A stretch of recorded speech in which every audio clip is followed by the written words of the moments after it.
regard to the money coming in. And the big money will start coming in on August 1st. I think it was made clear today by the letters that were sent out yesterday and today. Go ahead, please. Yes, sir. We will have taken in about $100 billion in tariff income thus far this year, and that's with the tariffs, the major tariffs not having started till the second quarter.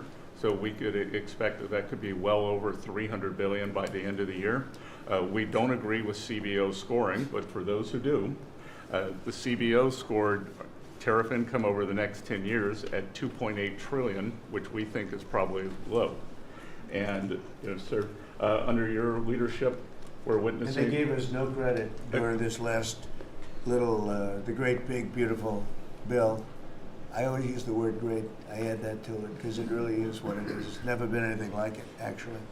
And I want to thank all the Republicans that voted for it. And I want to, scold the Democrats because they're voting for tax cuts. They're voting for no tax on tips, no tax on Social Security, no tax on overtime, and many, many other things far more important than that. Great health care. And frankly, every Democrat should lose their election because it was purely political to vote. They were told not to vote for it. So think of it. We got 218 to 2. And then with the Senate, we had 50 to 3. Democrats didn't vote at all. Not one positive vote with all of the good things in there. Economic development money, tremendous border money. Now you're loaded up on the border. And I don't think we're going to need so much of it because we had zero come in last month, so I'm not sure how much of it we want to spend. You may think about that. You may actually think about saving a lot of money because the wall's been largely built, and it obviously worked. But you may want to think about that. But so I think it's incredible when I watch the Democrats, and they have standard lines like they had Russia, Russia, Russia. They had the laptop from hell. It all came from Russia. They make things up and they go with it and they feed it to you people in many cases. And they said, here's our line. And I hear the new line is death. Oh, it's death. Everyone's going to die.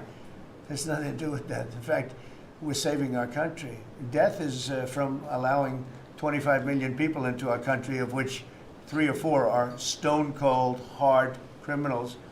11,888 are murderers, many of them committing more than one murder. That's death, and the Democrats did that. Joe Biden did that by allowing people to come in here just totally unchecked, unvetted, open borders, open borders. The whole world was dumped into our country from prisons, from gangs, from mental institutions. We have many people walking the streets, walking in areas that we don't know anything about that came out of insane asylums. They released the insane asylum population into our country, and it's amazing the job that you and Tom Homan are doing, by the way, on that. But we have to get them out, and we have no choice. We have to get them out, and we are getting them out. And so, Pete, you want to tell them about our great military and how well we did with respect